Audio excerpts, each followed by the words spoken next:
Hey Sarah, so this is just a quick video to talk through this. It won't actually take too long to set up, especially since you only have one block that's actually done now and we just need to readjust. But moving forward for the other blocks, this is going to be very, very straightforward to set up.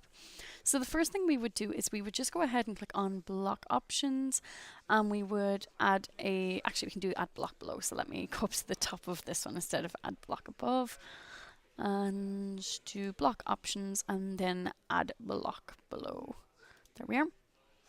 Okay, great. So we have a new block here. So basically what we need to make sure is we need to make sure that each grouping of questions here are in each block. So we can just click on both of these, move them down so they go within this block. Now I know, like you say, this question, or maybe it's the last two. Okay, the last two questions don't need to be randomized. I think that's correct.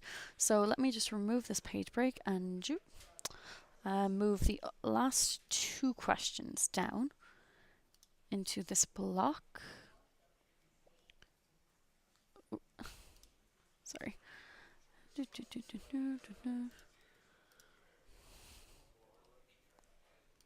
Sorry, my apologies for that. So I have these down in here now. So we have our last two questions in the same order but in their own block. So you can name this whatever you want. Then what we need to do is one more block. So let me go ahead and create one more block here. Do the add below again option. Add block below, and then we need to move these two questions. So this is where we start doing our groupings of questions. So we will move that down so that it's now all within one block. Oh, sorry, I keep forgetting that I have selected other ones as well, so this is completely my bad. So I've moved those down a little bit too far now. Let me move them up. Okay, so now these are in their own block. You'll just need to make sure each grouping is in its own block. Then what we need to do is go into the survey flow here. We are looking in this case at order 1. So we're looking at the fire C. So what I would recommend doing is clicking on add below and choosing a branch, moving the branch into the randomizer.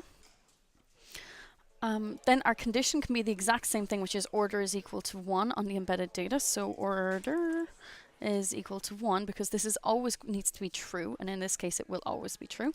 Then we start stacking again. So we want, the first thing will be the images that are in the fire C minus. Then we want to randomize. So we can put in another randomizer here. We will have one block for each of our groupings of questions that need to be randomized, our timing and our question.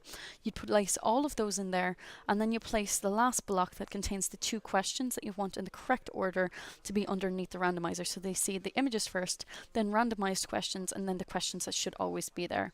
And you would just do this for each one. So we're stacking a little bit further. So basically now we're randomizing the branches, which still contain the blocks of interest, but they're broken out a little bit further.